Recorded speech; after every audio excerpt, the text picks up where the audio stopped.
Hello दोस्तों, मैं आज आप लोगों को इंटरमीडिएट के सिलेबस में भौतिक विज्ञान खंड खा के विषय में पढ़ाने जा रहा हूँ। इस खंड खा के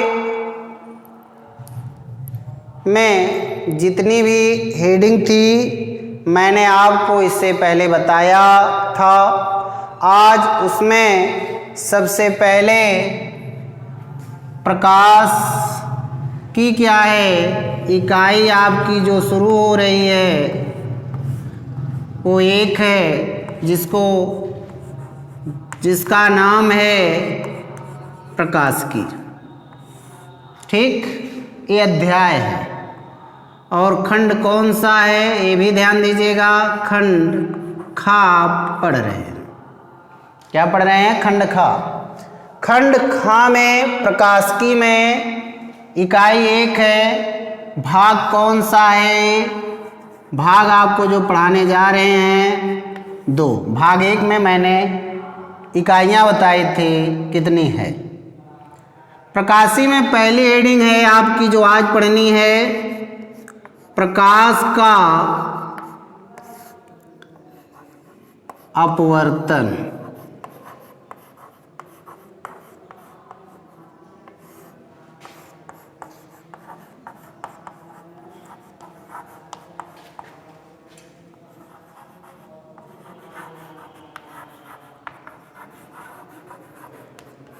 रिफ्रैक्शन ऑफ लाइट, यही पढ़ना आपको। इसमें पहली जो परिभाषा आपको पढ़नी है तो उस परिभाषा को पहले सुनिए।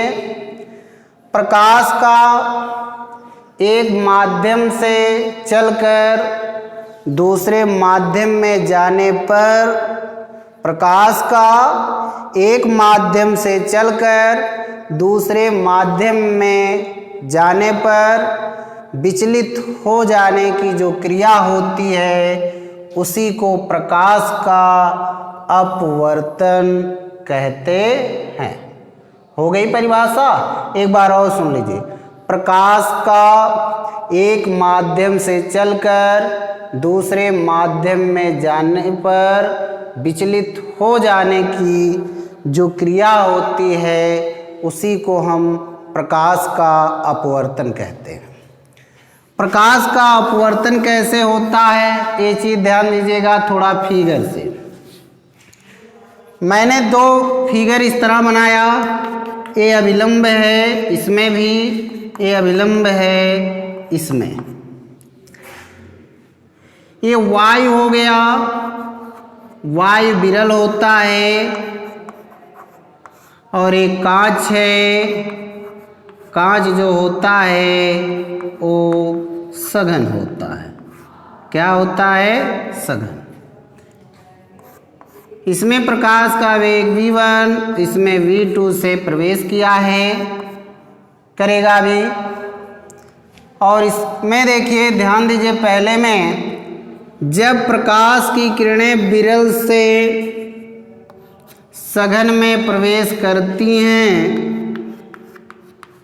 तो अभिलंब की ओर झुक जाती है। कहाँ प्रवेश की है? ये विरल है, ये सघन है। जब विरल से सघन में प्रवेश करेंगे तो अभिलंब की ओर झुक जाएंगी। आने वाली किरण को आपतित किरण कहते हैं। जो माध्यम में प्रवेश करके अपने मार्ग से विचलित हो जाती है उसे हम अपवर्तित किरण कहते हैं। और जिस बिंदु पे आती हैं उसे हम कौन सा बिंदु देते हैं? आपतन बिंदु ए। इसको क्या आपकी बार बनाए? ये कांच है, माध्यम चेंज हुआ है, ये सघन हो गया। और ये वायु है, ये आपका विरल हो गया। ठीक है। इसमें v1 से है वेग और इसका v2 वेग से दर्शाया जाएगा जो प्रकाश इसमें प्रवेश करेगा। जब प्रकाश सघन से विरल में प्रवेश करता है तो अभिलंब से क्या होता है भैया, दूर हट जाता है। ये आपतन कोण आई, अपवर्तन कोण आर, आपतन कोण आई और अपवर्तन कोण क्या है, आर। ठीक है, अब इसमें एक बार इसको सुन लीजिए, क्या लिखेंगे तीर बना के। जब प्रकाश विरल से सघन में प्रवेश करता है तो अभिलंब की ओर झुक जाता है। दूसरा क्या है तीर बना के, जब प्रकाश सघन से विरल में प्रवेश करता है तो अभिलंब से दूर हट जाता है।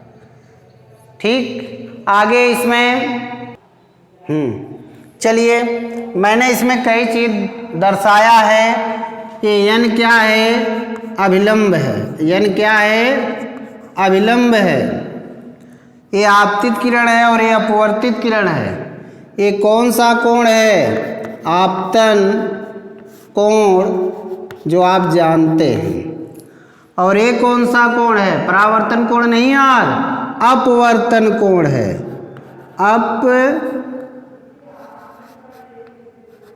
अपवर्तन कोण है।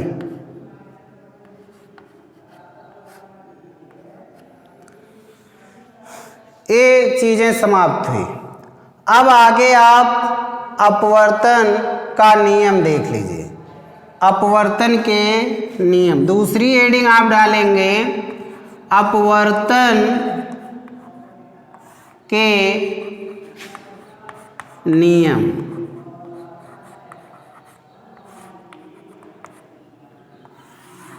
अपवर्तन के नियम क्या है उसको थोड़ा ध्यान से देखिए।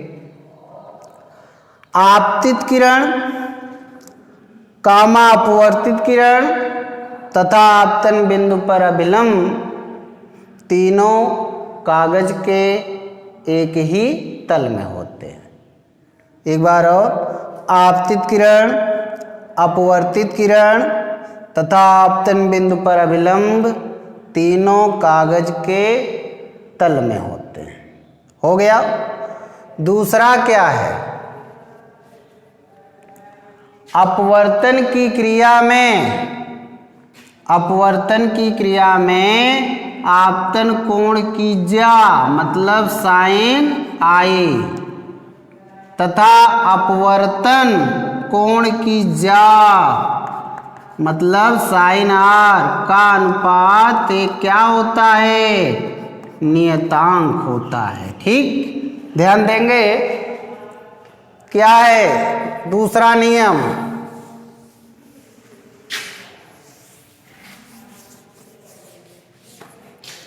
दूसरा नियम यही है, अपवर्तन की क्रिया में आपतन कोण की ज्या तथा अपवर्तन कोण की ज्या का अनुपात एक नियतांक होता है जिसे स्नेल का नियम भी कहते हैं।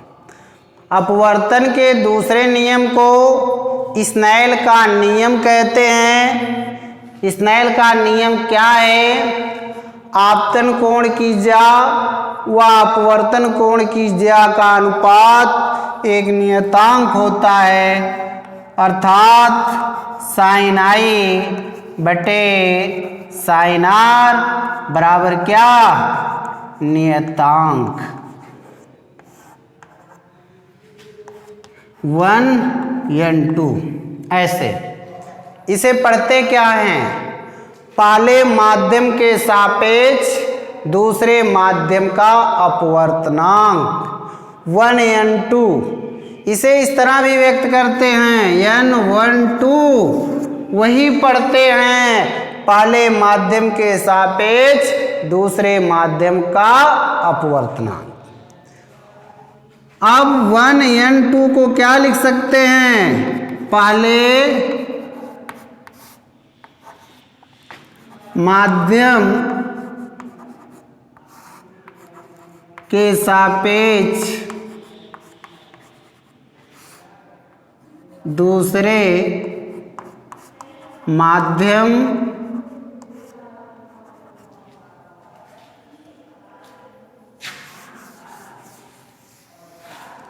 पहले माध्यम के सापेक्ष दूसरे माध्यम का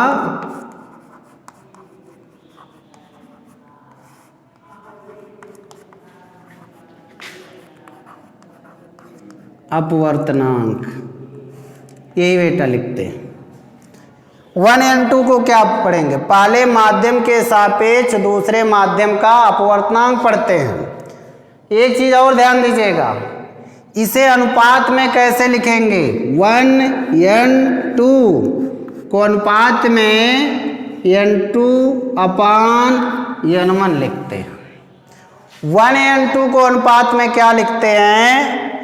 n2 अपान n1 लिखते हैं।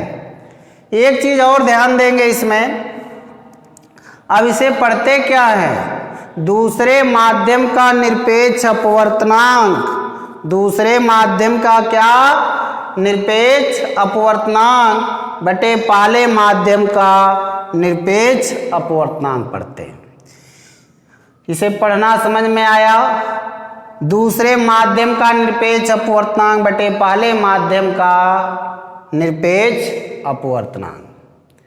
इसके बाद आपको इसी ही वीडियो में अपवर्तनांक की परिभाषा बता देते हैं।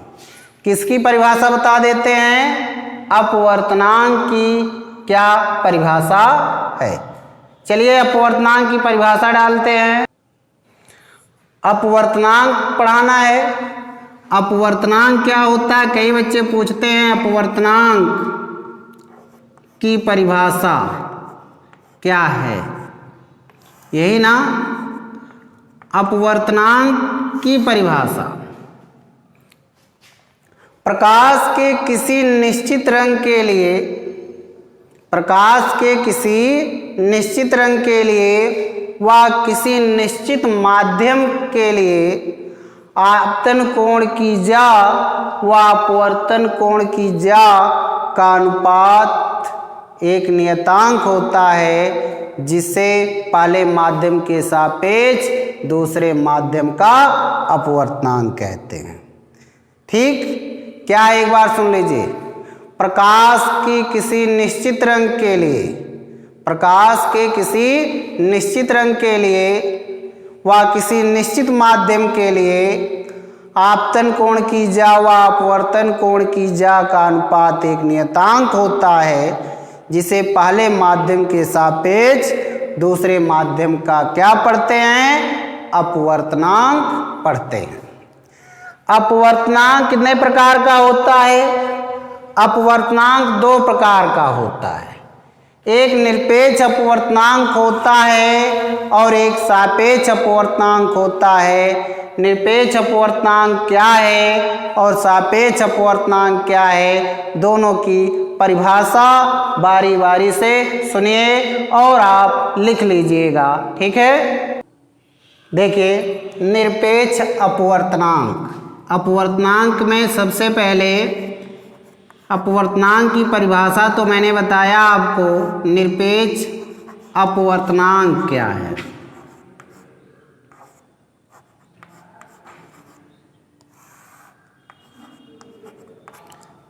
इस चीज को ध्यान देना, निरपेक्ष अपवर्तनांक किसे कहते हैं? जब प्रकाश निर्वात से, जब प्रकाश का अपवर्तन, ऐसे भी कह सकते हैं, जब प्रकाश का अपवर्तन निर्वात से किसी माध्यम में होता है तो आपतन कोण की जा व अपवर्तन कोण की जा का अनुपात ही क्या कहलाता है? माध्यम का निरपेक्ष अपवर्तनांक कहलाता है। ऐसे भी कह सकते हैं, दोनों परिभाषा आप चाहे जैसे लिखे, लेकिन ये चीज़ ध्यान दीजिएगा क्या है इसमें, थोड़ा सा आप लोगों को बता रहे हैं, इसमें इस चीज़ को ज़रूर ध्यान दीजिएगा यदि प्रकाश का अपवर्तन निर्वात से किसी माध्यम में होता है, यदि प्रकाश का अपवर्तन निर्वात से किसी माध्यम में होता है तो आपतन कोण की जा व माध्यम में अपवर्तन कोण की जा के अनुपात को ही हम माध्यम का निरपेक्ष अपवर्तनांक कहते हैं। अब माध्यम का निरपेक्ष अपवर्तनांक क्या होता है उसको ध्यान देना। क्या लिखेंगे? माध्यम का निरपेक्ष अपवर्तनांक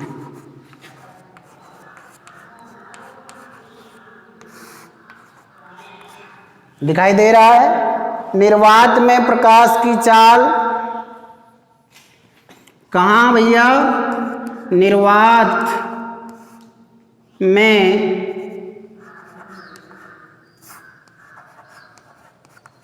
में प्रकाश की चाल, निर्वात में प्रकाश की चाल बटे क्या? माध्यम में प्रकाश की चाल, यहाँ की छूट गया है की चाल। जब प्रकाश का अपवर्तन निर्वात से किसी माध्यम में होता है तो आपतन कोण की जा व अपवर्तन कोण की जा के अनुपात को ही माध्यम का निरपेक्ष अपवर्तनांक कहते हैं। और माध्यम का निरपेक्ष अपवर्तनांक जो होता है बराबर निर्वात में प्रकाश की चाल बटे माध्यम में प्रकाश की चाल। अब आता है अगला, सापेक्ष अपवर्तनांक किसे कहते हैं? सापेक्ष अपवर्तनांक पहले देखेंगे। निरपेक्ष अपवर्तनांक हो गया, अगली हेडिंग सापेक्ष अपवर्तनांक क्या है? जब प्रकाश एक माध्यम से चलकर दूसरे माध्यम में जाता है, जब प्रकाश एक माध्यम से चलकर दूसरे माध्यम में जाता है तो इस स्थिति में दोनों का जो अनुपात होता है वही क्या कहलाता है? उस माध्यम का सापेक्ष अपवर्तनांक कहलाता है। क्या था भैया? जब प्रकाश एक माध्यम से दूसरे माध्यम में जाता है या प्रवेश करता है तो इस स्थिति में दोनों का जो अनुपात होता है वही उस माध्यम का सापेक्ष अपवर्तनांक कहलाता है। मान लीजिए प्रकाश वायु से जल के सापेक्ष कांच का अपवर्तनांक क्या होगा? ये चीज ध्यान दीजिएगा। जल के सापेक्ष लिखा है, जल के सापेक्ष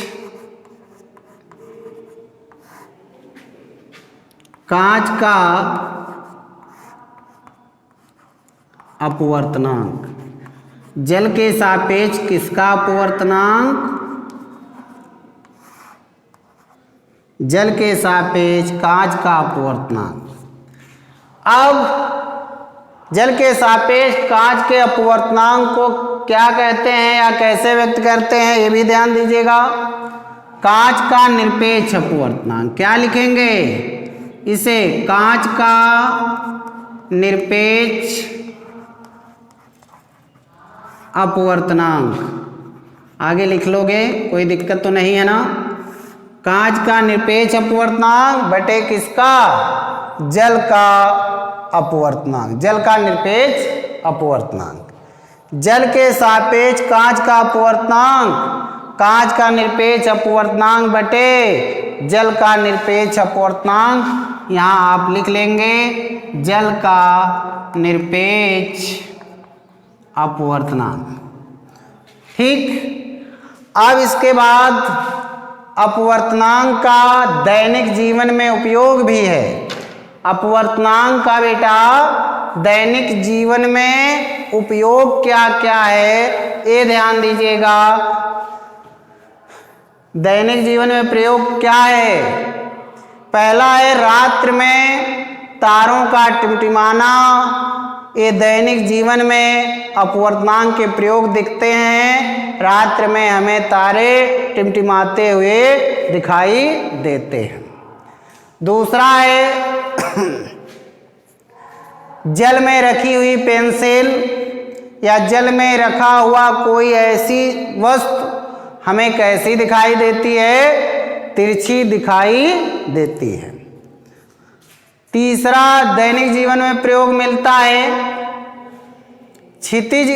जब क्षितिज क्या होता है सबसे पहले उसे ध्यान देना। जहां पे पृथ्वी और आकाश मिलते हुए प्रतीत होते हैं उसे हम क्षितिज कहते हैं। क्षितिज समझ में आया? हिंदी में बताया गया होगा बेटा। जहां पे पृथ्वी और आकाश मिलते हुए प्रतीत होते हों उसी को हम क्षितिज कहते हैं। क्षितिज में शायद दिक्कत ना हो। अब क्षितिज से नीचे होने पर भी सूर्य हमें क्या होता है? दिखाई देता है। अब आज जितनी हेडिंग पढ़ाई गई है उसको सुन लीजिए। सबसे पहले मैंने प्रकाश का अपवर्तन पढ़ाया। प्रकाश के अपवर्तन में मैंने आपको कई चीज़ें बताई। प्रकाश सघन से विरल में प्रवेश करता है तब क्या होता है, जब विरल से सघन में प्रवेश करता है तब क्या होता है। प्रकाश के अपवर्तन के नियम मैंने बताया, 2 नियम बताया, स्नेल का नियम भी बताया है उसमें। इसके अलावा 1n2 क्या होता है, कैसे लिखा जाता है, कैसे पढ़ा जाता है, अनुपात में कैसे लिख सकते हैं, ये मैंने बताया। इसके बाद मैंने अपवर्तनांक की परिभाषा बताई। अपवर्तनांक के बाद मैंने बताया अपवर्तनांक निरपेक्ष और सापेक्ष 2 अपवर्तनांकों में बटा है। निरपेक्ष और सापेक्ष अपवर्तनांक मैंने बताया। इसके बाद मैंने अपवर्तनांक का प्रयोग बताया कि दैनिक जीवन में अपवर्तनांक के क्या प्रयोग है जो आपको होते हैं और दिखाई देते हैं। तो जैसे जल में रखी हुई पेंसिल तिरछी दिखाई देती है, रात में तारे टिमटिमाते हुए दिखाई देते हैं। जब सूर्य क्षितिज की स्थिति में सूर्य हमको क्या होता है? दिखाई देता है।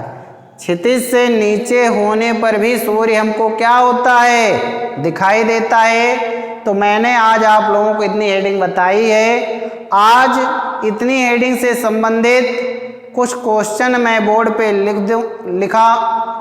लिख सकता हूँ या लिख दे रहा हूँ, तो आप उस क्वेश्चन को सॉल्व करिएगा और कॉपी पर लिखिएगा और भेजिएगा। शायद आप अगर पढ़ेंगे ज़रूर भेजेंगे और उम्मीद है सभी क्वेश्चन आप बहुत आसानी से कर सकते हैं। चलिए सभी क्वेश्चन को बोर्ड पे लिख दे रहे हैं, आप उसे पढ़ लीजिएगा। चलिए जो आप लोगों को क्वेश्चन सॉल्व करने हैं उतने क्वेश्चन मैंने बोर्ड पर लिख दिया है, ये आप लोग करेंगे। ठीक है, आप इसको हल करके हमें बताएंगे, कमेंट बॉक्स में लिखेंगे। यदि कोई दिक्कत होती है तो उसे सॉल्व कर दिया जाएगा। वायु में किसी प्रकाश किरण के लिए आपतन कोण 45 अंश है तथा कांच में अपवर्तन कोण का मान 30 अंश है, तो कांच का अपवर्तनांक ज्ञात कीजिए। ये आपका पहला क्वेश्चन है। दूसरा क्या है? वायु में किसी प्रकाश किरण के लिए आपतन कोण का मान 37 अंश है तथा कांच में अपवर्तन कोण का मान 24 अंश है, तो कांच का अपवर्तनांक ज्ञात कीजिए। है तो क्या ज्ञात करना है? कांच का अपवर्तनांक ज्ञात कीजिए। मैंने कोष्टक में ये भी लिख दिया जो आपको दिक्कत ना हो सॉल्व करते समय। साइन 37 अंश 0.6 साइन 24 अंश 0.4 प्रकाश का अपवर्तन क्या है, मैंने यहाँ लिखा है, इसकी परिभाषा आपको देनी है। और प्रकाश का अपवर्तन क्या है ये आपको बताना है।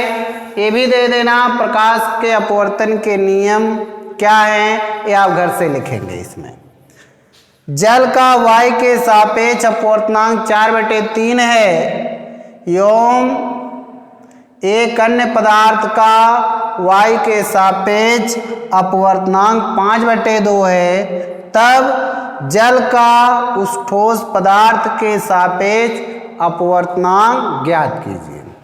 मतलब किसके सापेक्ष, ठोस पदार्थ के सापेक्ष ज्ञात करना है। जल का किसके, जल का उस ठोस पदार्थ के सापेक्ष। इसमें थोड़ा सा आप ध्यान देंगे, जो उसमें ज्ञात करना है वो सॉलिड है और उसको किसके सापेक्ष,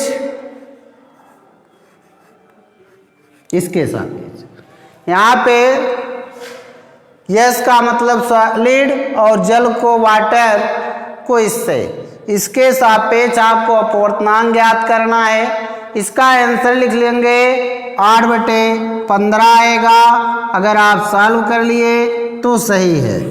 ठीक, यही चीज आपको ज्ञात करनी है। इस वीडियो में आज आप लोगों के लिए इतना ही। अगला भाग आप लोगों को कल पढ़ाया जाएगा, जिसमें होगा सबसे पहले आपको बताया जाएगा पूर्ण आंतरिक परावर्तन क्या होता है, दैनिक जीवन में उसके क्या उदाहरण हैं ये देखेंगे। आज के लिए बस इतना ही। अगले वीडियो में फिर मिलेंगे। धन्यवाद।